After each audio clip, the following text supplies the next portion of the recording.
আপনিস না আমি করে যাচ্ছি চলে যাবে।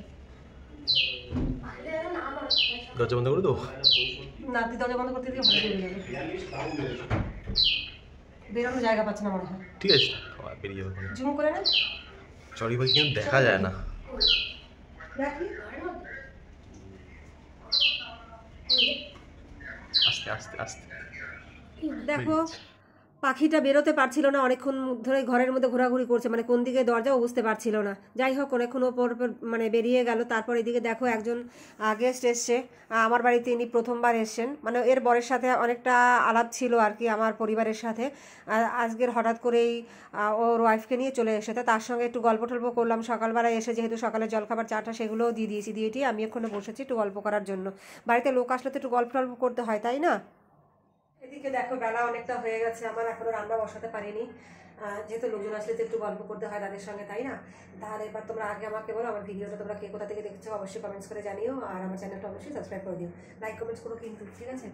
তা রান্না তো করবো, তার আগে দেখো কড়াই বসিয়ে দিয়েছি, উচ্ছে আলু একটু কেটে নিয়েছিলাম, এইটা দিয়ে একটু কী বলে চচ্চড়ি, চচ্চড়ি বলবো না, ওই যে একটু মাখা মাখা টাইপের করবো আর কি, চচ্চড়িও কেউ বলে, আর সেটা করবো। আর তোমার একদিন মাছ করবো একটু, এই যে 5 পিস মাছ নিয়েছি, এটা দিয়ে আজকে আমি গন্ধরাজ রুই বানাবো। গন্ধরাজ রুই তো বানাবো, কিন্তু কোনো কিছু এখনও জোগাড় করে উঠতে পারিনি আর কি। তার আগে যে শশা আর ইয়ে কেটে রেখেছি, ওদেরকে আগে একটু দিয়ে নিই। দাঁড়াও, ওটা অনেকক্ষণ হয়তো কেটে রেখেছি, না দিলে হবে না।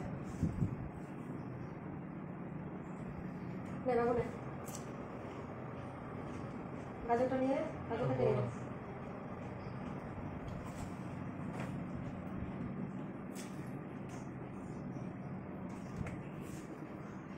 তারপরে একটু সময় চলে গেল ধরো অতিথি আপ্যায়ন করতে,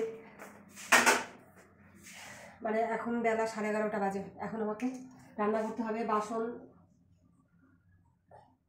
একদম বেসিন ভর্তি বাসন, আর ওই ঘরে রয়েছে সেগুলো আনা হয়নি। দেখো এই যে এক গাদা বাসন, ঘর ঝাড় দেওয়া হয়নি, ঘর মোছা হয়নি, কোনো কিচ্ছু করা হয়নি, সব কাজই আমার করে রয়েছে। তা আমি উচ্ছে চচ্চড়িটা বসিয়ে দিই আগে, এইটা বসাতে মানে বসিয়ে দিয়ে বাকি কাজগুলো করতে হবে। আর এদিকে গন্ধরাজ রুই বানানোর জন্য আমি লেবু পাতাগুলোকে ভালো করে ধুয়ে নিয়েছি, লেবুটাও ভালো করে ধুয়ে নিয়েছি, এগুলো আবার গন্ধরাজ রুই বানাতে গেলে লাগবে। শশা ততক্ষণে আমি হচ্ছে শশাটা খেয়ে নিই, খাবার এই কিছুক্ষণ আগে বলো খাবার খেয়েছি। আজকে কী বলো তো নাজেহাল হয়ে যাবো কাজ করতে করতে, প্রচুর কাজ, জানোই তো একার হাতের কাজ করতে কতটা সমস্যা, আর সেইগুলো করতে করতে মানে দিশেহারা। ভাগ্যিস ওরা আসার আগে আমার বিছানাটা তোলা হয়ে গেছিলো, আর ছেলেকে জাস্ট রেডি করিয়ে দিয়েছিলাম স্কুলে যাওয়ার জন্য। তা ওরা আসার পর ওকে পাঠিয়ে দিয়েছি স্কুলে, তারপর একটু বসে গল্প করলাম। এখন এই রান্না বসাবো, আগে তোমাদের সঙ্গে একটু গল্প করে নিই। ঘর দুয়ার মোছা, বাসন মাজা, কাঁচা ধোয়া, পুজো দেওয়া, স্নান করা, প্রচুর প্রচুর কাজ রয়েছে, কিচ্ছু করার নেই। এখন এগুলো ধীরে ধীরে করতে হবে। আজকের আর ফেসবুকটাও দেখা হবে না, বুঝেছো? ফেসবুক দেখতে গেলে সময়টা বেশি চলে যাবে, সেই জন্য আর ফেসবুক দেখা হবে না। তা বসে বসে আগে শশাটা খেয়ে নিই, আর রান্না আর বিশেষ কিছু করবো না, ওই দুটোই থাকবে। সকালে ডাল করেছিলাম টমেটো দিয়ে, সেই ডালটা রয়েছে, একবেলার জন্য করি, রাতেরটা রাতে দেখে নেবো ওখানে কী করা যাবে। তা যেটুকু করছি আগে এটা সেরে নিই, তারপরে আবার আসছি। দেখো এইভাবে আমি পাতাগুলোকে সাজিয়ে নিলাম, বলেছিলাম না যে গন্ধরাজ রুই করবো আজকে। লেবু কেটে নিয়েছি, এদিকে আমার মাছের ঝোল ফুটে উঠেছে, মাছও দিয়ে দিয়েছি, অনেকটা হয়ে এসেছে, একটু নাড়া দিয়ে দিই। এই গন্ধরাজ রুই খেতে হেভি লাগে, তার মধ্যে বাসনও অনেকটা ছিল, সেটা মাজা হয়ে গেছে, আর এই কটা রয়েছে। এগুলো রান্নার পরে কড়াইটা হবে, এগুলো মানে মেজে নিলে মোটামুটি আবার হয়ে যায়। এরপরে জল তুলতে হবে। এই দেখো জলের মধ্যে আবার কী হয়েছে বলো তো, ওই ঢাকনার উপরের ক্যান্ডেলটা ছিল সেটা ওর মধ্যে পড়ে গেছে, এই জলটা খারাপ হয়ে গেল, এই জলটা আর ব্যবহার করা যাবে না, এটাকে আমাকে ফেলে দিতে হবে। সামনে এনে রাখলাম, আমি পরে যখন জল তুলতে যাবো ওটাকে ফেলে দেবো। এবার আমি মাছের ঝোলটাকে নামাবো, নামিয়ে নিয়ে বাকি কাজকর্মগুলো সারবো। তা বন্ধুরা দেখো সন্ধ্যে 6টা হয়ে গেছে এখন। এই যে কালকের এই যে দুধ এনেছিল, ছেলের ইচ্ছে হয়েছে কদিন ধরে পায়েস খাবে, আর গুঁড়ো ছিল অনেক দিনের রান্না, সেই করবো করবো করে আর করা হয়নি, বুঝেছো? তা আজকে সব অন্যান্য দুধ, হ্যাঁ সব অন্যান্য দুধ, হ্যাঁ তোমার দাদা এনেছে না, তো নিজে থেকে নিয়ে আসলো, বললো যে পায়েস বানিয়ে দাও।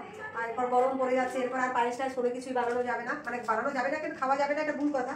আর উনুনের কাছে দাঁড়িয়ে করতে তো কষ্ট হয়, সেই জন্য আর করা হবে না, তাই ঠান্ডার মধ্যে করে ফেলতে হবে আর কি এটা। তা আমি দুধটা কেটে আপাতত বসিয়ে দিয়েছি, এই খুন্তি এখানে রেখে দিলাম, কিন্তু যতটা দুধ আছে ততটাই কি হবে চল দেখাচ্ছি আমি তোমাদেরকে। আসো।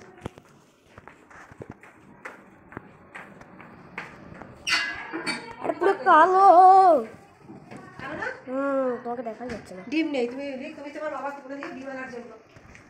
একটা ডিম রয়েছে, ডিম কিন্তু নেই, বুঝেছো? তাই দেখো ফ্রিজে ছিল এই গুড়টা অনেকদিন ধরে। সকালে একবার বার করেছিলাম যে পায়েসটা বানাবো, তার লোক এসেছে, তাদের সঙ্গে কথা বলতে গিয়ে দেরিতে হয়ে গেছে, সেই জন্য আর বানানো হয়নি। আবার দুধটাকে ঢুকিয়ে রেখেছি, মানে বরফ হয়ে গেছিলো, সেটাকে ছাড়িয়ে ইয়ে করে নিয়েছিলাম যে করবো বলে, তা হয়নি করা।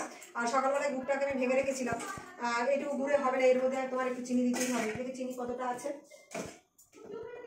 চিনি অল্প আছে কিন্তু হয়ে যাবে, যতটা তো 2 কিলো দুধ, 200 গ্রাম মতো চাল আছে, হয়ে যাবে। মশা কামড়াচ্ছে।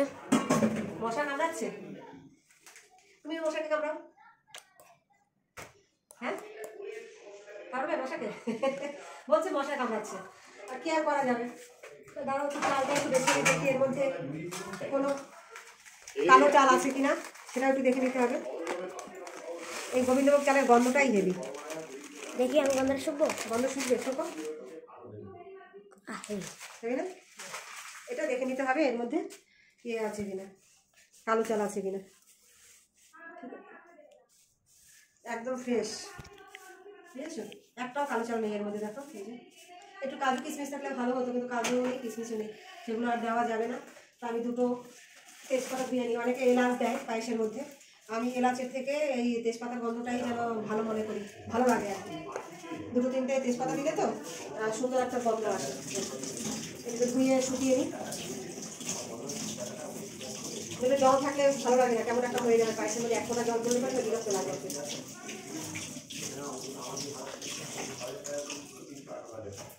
এই যে দেখো ধুয়ে রেডি করে নিয়েছি। এবার দুধটা ফুটলে পরে ওর মধ্যে আমি চাল দিয়ে দেবো। এবার রাতেও রান্না করতে হবে। রান্না বলতে দুপুরে শুধু সকালে যে ডাল করেছিলাম ডাল রয়েছে, আর তোমার একটু রাতের আলু সেদ্ধ দিয়ে দেবো, ওখানে ডিম আনতে বলে ডিমের অমলেট করে দেবো, হয়ে যাবে না রাতের খাবার। আবার আজকে আর অন্য কোনো কিছু দেবো না, ওখানে দুটো ভাতই খেয়ে এলে, যেহেতু এই পায়েসটা করছে কত কিছু করতে যাবো, তাহলে আপাতত আমি পায়েসটা করি, ঠিক আছে? পায়েসটা করবো, আমি তোমাদেরকে দেখাবো। ওখানে এখনো হয়নি, এখন ওই নাড়া দিয়ে যাচ্ছি। এর মধ্যে সবে মাত্র কী বলো তো, যে দেখে না, সবে মাত্র গুড় দিয়েছি ওর মধ্যে, মানে চালটা তার মতো সিদ্ধ না হলে তো আর গুড় দেওয়া যাবে না, গুড় দিলে তাহলে আর চালটা সিদ্ধ হবে না।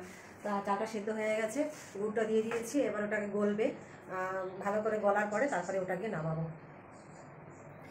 তারপরে ছেলেকে একটু পড়াবো। কানে একটা হেডফোন দিয়ে রেখেছি, কেন বলো তো, এক বান্ধবী ফোন করেছিল, তার কাজ করতে গেলে ফোন হাতে নিয়ে তো কথা বলতে পারবো না, ভিডিও কল করেছিল, সেই জন্য হেডফোনটা কানে লাগিয়ে নিয়েছি, ওর সঙ্গে কথা বলতে বলতে বাকি কাজগুলো করছিলাম। এই জন্য নাড়া দিচ্ছি, নাড়া না দিলে আবার এটা লেগে যেতে পারে। একসঙ্গে দাঁড়িয়ে দাঁড়িয়ে আমি এতটা করিনি, আমি এখানে বসিয়ে দিয়ে গ্যাসটা সিম করে দিয়েছি। সিম করে দিয়ে গিয়ে একটু বসেছিলাম ওই ঘরে, ছেলের পাশে ও পড়ছে সেখানে, এই যে ও পড়ছিল, আমি আর ওর পাশে বসেছিলাম এসে, আর ওখানে একটা দাঁড়িয়ে থাকিনি। আবার কিছুক্ষণ পর পর গিয়ে ওখানে নাড়া দিয়েছি, আর আবার এখানে এসেছি। তো এই করে করে হচ্ছে। হ্যাঁ, ঠোঁট বারবার শুকিয়ে যায়। ঠোঁট শুকিয়ে যায়, একটু বরুণি লাগিয়ে রাখো। বলছে ঠোঁট বারবার শুকিয়ে যায়, বরুণি লাগিয়ে রাখো। হ্যাঁ, বরুণি লাগালে ভালো করে, বরুণিটা আছে যে এই সিজনে হয়, ওয়েদারটা একটু টান টান না, এই সিজনে এরকম ঠোঁট শুকিয়ে যায়। এরপর ওটা আমি নামাবো, তোমাদেরকে আমি সেটা দেখাবো, আমি কীভাবে ভাগ ভাগ করে রেখে ওটাকে বাটিতে রেখে দিতে হবে। দেখো তৈরি হয়ে গেছে এটা, আমি গ্যাসটাও বন্ধ করে দিই। এবার কত সুন্দর হয়েছে, দেখো কালারটা খুব সুন্দর এসে, একটু দেখো তো সামনে দিকে এসে, দেখেছো এই যে পুরো গুড় গলে গেছে একদম। এবার এটাকে আমি এই দেখো বাটিতে বাটিতে তুলে রাখবো, এই যে ছোট ছোট বাটিতে তুলে এবার এটাকে তুলে রাখবো। আর রেখে আমি আগে এটাকে পুরোটা ঠান্ডা করবো, ঠান্ডা হয়ে গেলে পরে এরপর ফ্রিজে ঢোকাবো। খাওয়া তো হবেই, কিছুটা ফ্রিজে রেখে দেবো। ফ্রিজের ঠান্ডা যেমন পায়েস দই এইসব কী বলো তো একটু ঠান্ডা খেতে খুবই ভালো লাগে, আর ওয়েদারটা বেশ এখন গরম গরম তো, এই সময়টা ঠান্ডা খেতে হেভি লাগে। এটা আর এর কারণ না, এটা দিয়ে সবাইকে তুলে তুলে দিতে পারবো আর কি, সেই জন্য এইভাবে রাখছি। ছেলে জিজ্ঞেস করছে এটা কার, আমি এটা কি কেউ খেতে পারে এতটা কখনো? দেখো কত দাম। এই দুটো ফ্রিজে রাখবে? সবটাই রাখবো ফ্রিজে, দাঁড়াও ছোটো ছোটো বাটিতে তুলি। ঠান্ডা ঠান্ডা ঠান্ডা খাবে? ঠান্ডা খেতে বেশি মজা তো পায়েস। ও তা ঠিক আছে। আর কড়াই আর ওটা কি করবে? কড়াইতে বসে আমি চেটে চেটে খাবো। খেতে পারো তুমি? না, তুমি যদি খেতে পারো আমি তোমাকে দেবো। এই যে 4টে বাটিতে দিন রাখলাম, এগুলো আমি রেখে দেবো। তোমরা কি কেউ খাবে এখন? হ্যাঁ খাবে কেউ এখন? ফ্রিজে ঢুকিয়ে ফ্রিজে রাখলে এটা ফ্রিজে রাখতে রাখতে রাতের বেলা কালকে খেতে পারবে সেটা। দাও, গরম গরমই খাও। গরম গরম না, এটা তুমি ফ্যানের নিচে রেখে ঠান্ডা করো। আর একটু দাও, আমাকে ওইটাতে দিতে পারতে। ওইটা কেন দিলাম বলো তো, ঠান্ডা হয়ে গেলে পরে আরো তাড়াতাড়ি ইয়ে করতে পারবে। এরপরে দেখো যে পুরোটা ওরাও একটু এখন খাবে, একটু তোলা হয়ে গেছে, আর যেটা ওখানে লেগে থাকবে সেটার পালা আমার, সেটা আমি খাবো। ওরা এখন একটু একটু সবাই টেস্ট করুক। আর এটা কাঁচি কুচি খেতে হবে, কিন্তু সেটা পারবে না, করাই চাচা আগে চেঁচে খেতে আমার ভীষণই ভালো লাগে। তা আমার এই ছোট্ট ভিডিওটা তোমাদের কেমন লাগলো তোমরা অবশ্যই আমাকে কমেন্টস করে জানিও, কিন্তু আর আমার চ্যানেলটা সাবস্ক্রাইব করে দিও। তাহলে আজকের এই পর্যন্তই, এই ভিডিওটা আমি আজকের আর বাড়াবো না। রাতে এরপরে রান্নাবান্নার কোনো পর্ব নেই, কোথাও যাওয়ার কোনো পর্ব নেই, মানে এখন শুধু একটু পরে শুরু হবে। রাতে দুটো ভাত করবো, আলু সেদ্ধ ভাত করবো, আর সাড়ে একটা ডিমের আমলেট করে দিই, রাতে খাবার হবে। সন্ধ্যাবেলা এখন এইটাই ওরা টিফিন করে নেবে। তাহলে আজকের এখানেই শেষ করি, আবার পরের দিন পরের ব্লগে তোমাদের সামনে হাজির হয়ে যাবো। টাটা।